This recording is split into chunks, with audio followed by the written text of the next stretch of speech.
Terima kasih pemirsa, Anda kembali menyaksikan program Juru Bicara. Kita masih bersama dengan Bapak Usman Kansong, Pak Dirjen. Kalau di Peraturan Presiden Publisher Act ini kita melihat bahwa adanya ketentuan mengenai kerjasama perusahaan platform digital dengan perusahaan pers ini tertuang dalam pasal 7, Pak Dirjen. Nah, tentunya pasal 7 ini merupakan angin segar juga, angin finansial bagi perusahaan pers nasional. Namun pertanyaannya Pak Dirjen, bagaimana jika platform digital ini meminta seperti kewajiban berdasarkan azas timbal balik begitu Pak Dirjen, yang kemudian menuntut pembayaran atas akses teknologi ke perusahaan pers. Menurut Pak Dirjen ini bagaimana Pak? Ya, itu saya kira tidak terjadi ya. Ya, itu tidak terjadi ya karena yang diatur dalam Perpres adalah distribusi berita. Baik. Ya, distribusi berita. Jadi soal teknologi itu kita kan sudah sejak lama menggunakan teknologi media sosial. Ya, secara ya ada yang gratis, ada yang berbayar begitu. Ya kalau mereka memang mau juga ya tidak apa-apa juga. Nanti tinggal disepakati saja dengan publisher. Kalau publisher right-nya publisher artinya perusahaan pers itu sepakat, ya tidak apa-apa, tinggal berhitung saja begitu kan. Nah, persoalannya kan bukan di situ sebetulnya. Persoalannya adalah platform digital ya mengambil berita-berita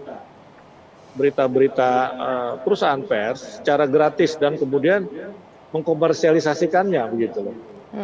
Nah, jadi si platform digital selama bertahun-tahun ini kan sudah mengambil manfaat dari berita yang dia distribusikan. Berita itu bukan milik dia loh, bukan milik platform tapi milik publisher.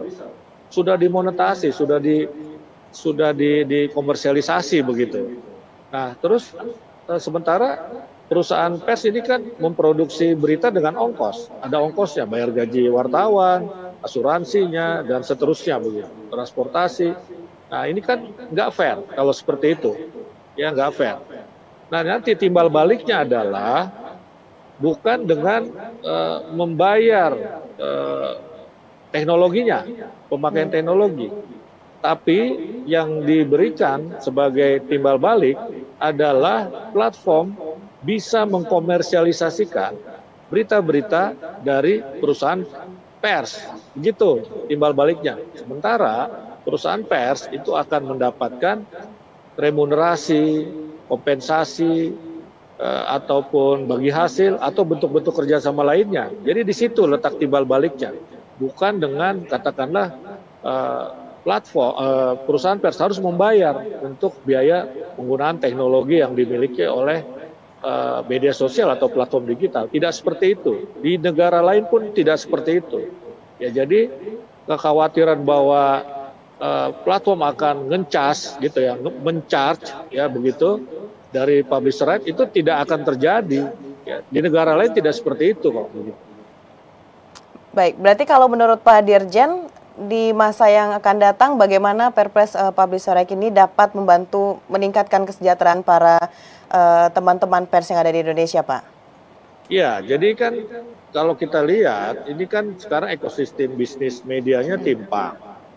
Ya, platform digital ini mendominasi sehingga mereka bisa menikmati mungkin 70-80% dari iklan dalam negeri loh begitu ya. Sementara perusahaan pers itu hanya mendapatkan receh kira-kira begitu, serpihan-serpihannya saja. Ini tentu kan tidak adil, tidak fair. Ya. Nah karena itu Perpres ini ingin membentuk sebuah ekosistem bisnis media yang fair. Ada fair level of playing field, equal level of playing field, kira-kira seperti itu. Dengan apa? Ya dengan kerjasama. Kalau kerjasama kan posisi kedua belah pihak harus setara, kan begitu kan? Dan kerjasama itu harus melibatkan kedua belah pihak, tidak boleh sepihak. Ya tidak boleh sepihak. Harus ada kesepakatan di antara kedua belah pihak. Ya jadi misalnya begini tadi yang saya sampaikan. Oke, platform silakan ambil berita-berita publisher, ya, tetapi dan boleh mengkomersialisasikannya, tetapi kami harus mendapat sesuatu dari apa yang sudah kalian komersilkan. Ya kenapa? Karena kami memproduksi berita, perusahaan pers memproduksi berita itu dengan ongkos, ya mengeluarkan uang. Nah karena itu, ayo kita berkeadilan. kita setara dong dalam bisnis media ini. Nah, sehingga terjadilah kerjasama. Nanti kerjasama itu berlangsung secara B2B. Nah, dengan kerjasama seperti itu, maka perusahaan pers kan akan mendapatkan bagi hasil, dapat kompensasi, dapat remunerasi, atau dapat bentuk-bentuk kerjasama lainnya, misalnya pelatihan. Pelatihan itu kan bernilai juga, begitu kan? Ya, orang tidak perlu bayar untuk pelatihan yang dibuat oleh platform digital, ya, walaupun ada nilainya, begitu kan? Kayak kita kursus kan pasti ada bayarannya, kita sekolah pasti ada bayarannya. Nah, tetapi ini tidak. Kenapa? Karena dalam bentuk kerjasama, begitu. Nah, jadi ini saya kira ya harapan baru karena dengan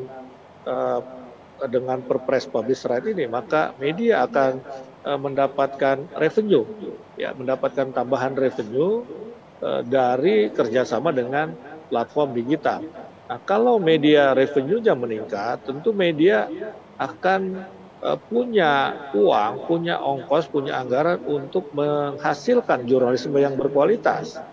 Ya, karena jurnalisme berkualitas itu perlu effort, ya, perlu effort. Salah satu effort itu ya dari ongkos, ya, dari biaya, begitu. Untuk investigasi misalnya, tentu perlu biaya.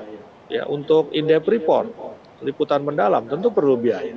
Minimal transportasi, gaji wartawannya. Nah, jadi itu urut-urutannya. Jadi dengan sistem atau ekosistem ekonominya terbentuk, ya, maka jurnalisme berkualitas mestinya berangsur-angsur juga akan tercipta, begitu.